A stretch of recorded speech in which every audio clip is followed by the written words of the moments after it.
Awali ya yote nipende kutoa pole kwa waombolezaji wote na wote ambao umefikwa na msiba huu. Poleni sana.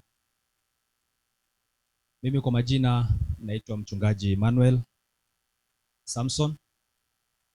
Ni mchungaji wa kanisa letu la pale Same mjini.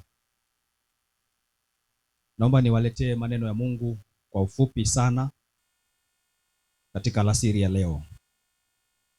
Bwana Yesu asifiwe. Amen. Bwana Yesu asifiwe. Amen. Ninapenda kuzungumza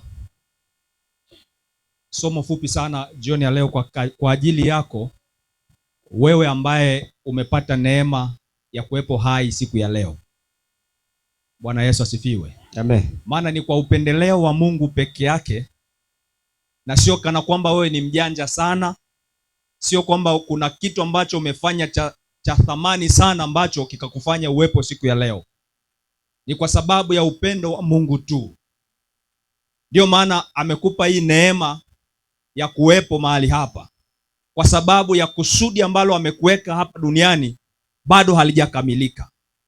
Pindi kusudi la Mungu katika maisha yako litakapokuwa limekamilika, na wewe yamkini tukahudhuria kama tulivyohudhuria kwa kijana wetu Chazi siku ya leo, yamkini kusudi langu na mimi likawa limeisha, mkahudhuria kwa kupata taarifa kwamba yule mchungaji aliyekuja kwa Chazi tunaenda kwake. Kwa sababu maisha tunayoishi tunaishi kwa kusudi la Mungu peke yake. Kusudi la Mungu likiisha hapa duniani, sote tutaondoka, maana sisi ni wapitaji. Hapa sio mahali petu pa kudumu, ni mahali pa kupita.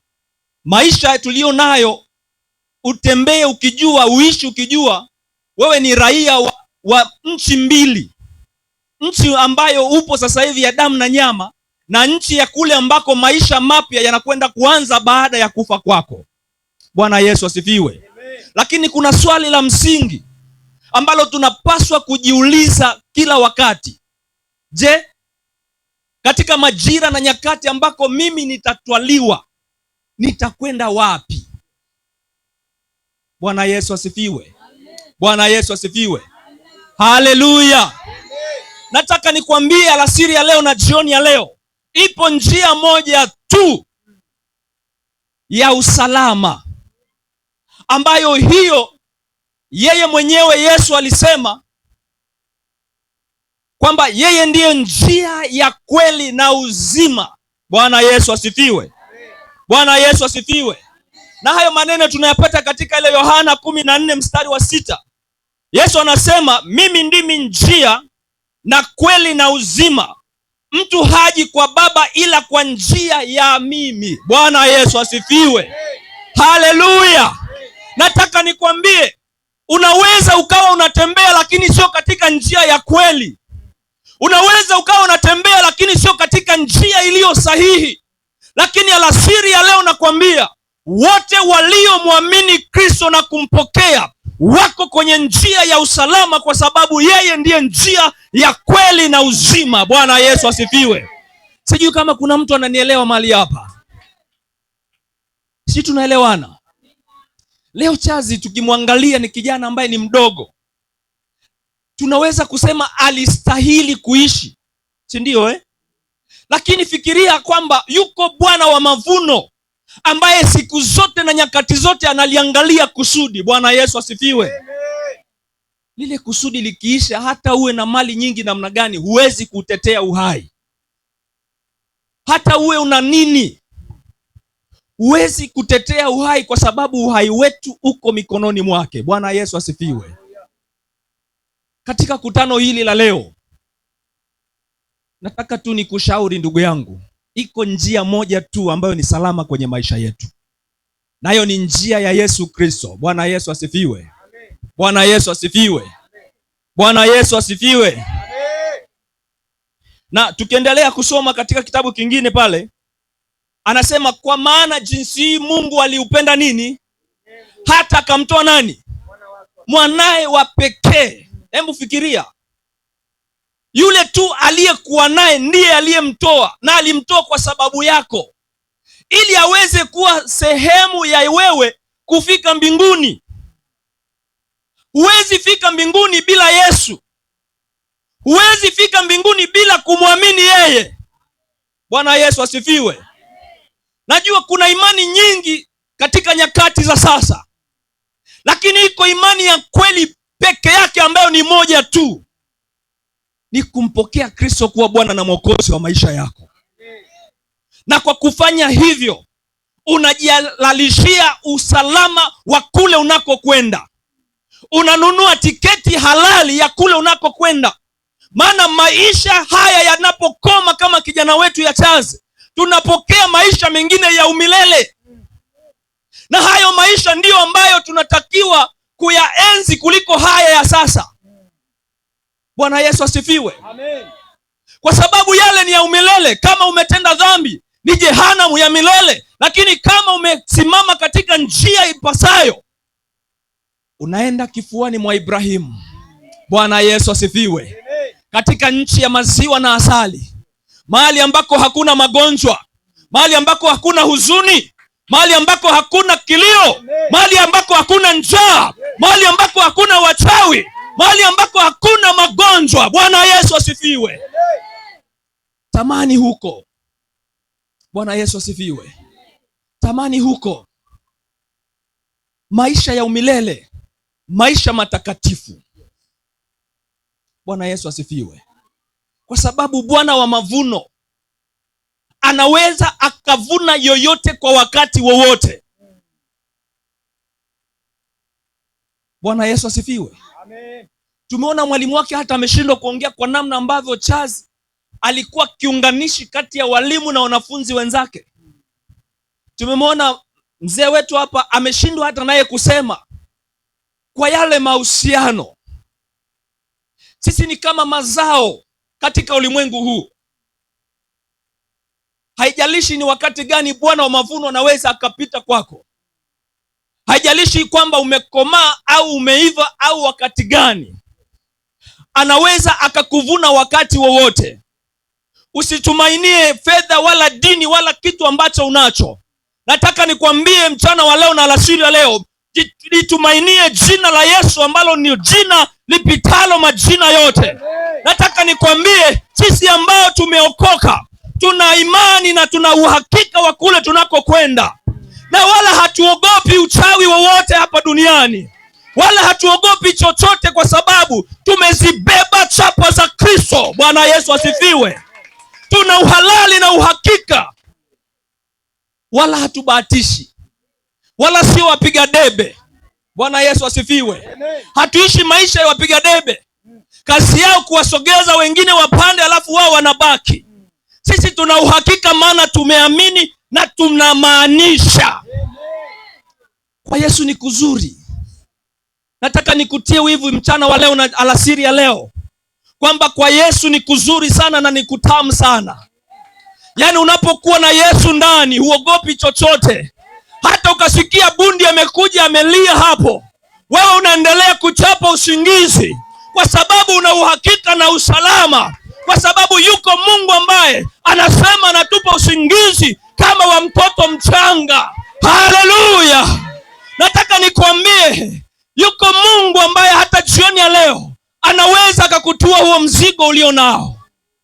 Maana anasema pia, njooni kwangu ninyi nyote mnaosumbukiwa na kulemewa na mizigo, nami nitawapumzisha. Sijui ni mzigo gani ambao unakutesa mchana wa leo na alasiri ya leo.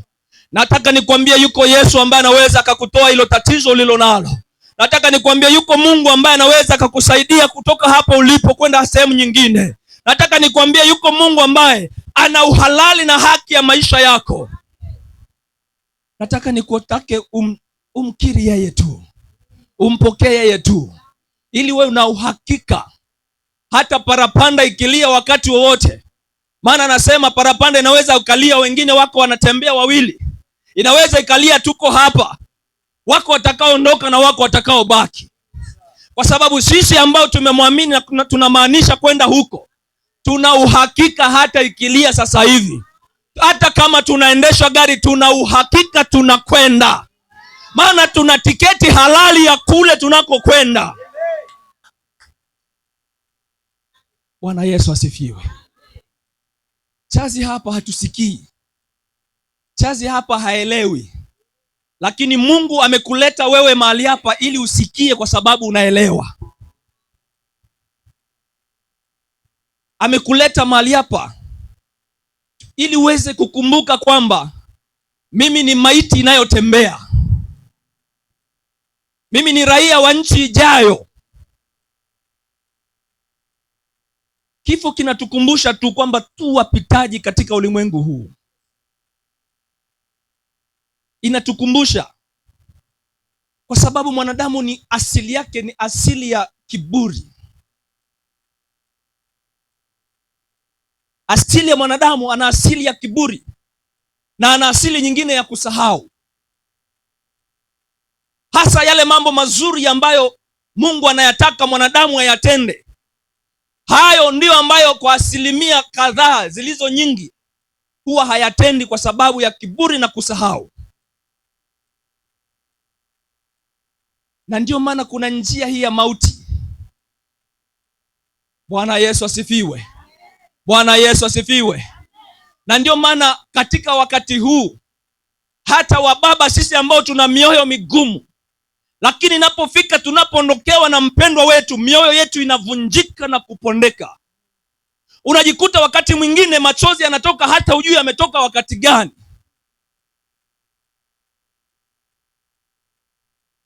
Haleluya. Haleluya. Nataka nikwambie yuko mwanaume mmoja tu ambaye aliweza kushinda kifo na mauti. Ndiye ambaye ninamtamka mahali hapa alasiri ya leo. Nataka nikualike mpendwa, wewe ambaye hujampokea Kristo, nataka nikwambie ufanye chaguo lililo sahihi, ili wakati wako utakapofika uwe una urahia halali wa kwenda kule kwenye maisha ya umilele. Bwana Yesu asifiwe. Bwana Yesu asifiwe sana. Natamani tutakapofika wakati ule, kama kutatokea nafasi ile ya kukutana, niweze kukutana na hizi nyuso ambazo naziona mahali hapa siku ya leo. Niweze kukutana na wewe ambaye upo mahali hapa, ambaye utafikia mahali utakata shauri, utampokea Kristo kuwa Bwana na Mwokozi wa maisha yako.